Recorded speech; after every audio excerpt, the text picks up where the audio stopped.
最近感冒、发烧、咳嗽的孩子实在是太多了啊！全国好多医院都人满为患。根据国家疾控中心统计啊，最近儿科门诊感染最多的是下面这3种病毒：流感病毒、鼻病毒和人偏肺病毒。首先，这个流感病毒大家都很熟悉，如果怀疑流感，你就用这个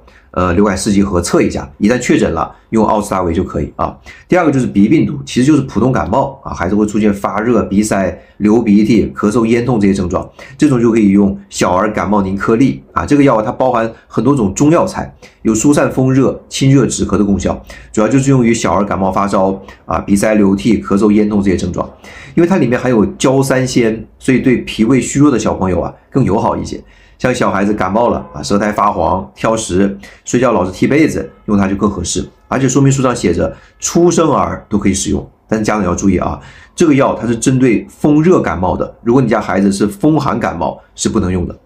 最后一个人偏肺病毒啊，这个目前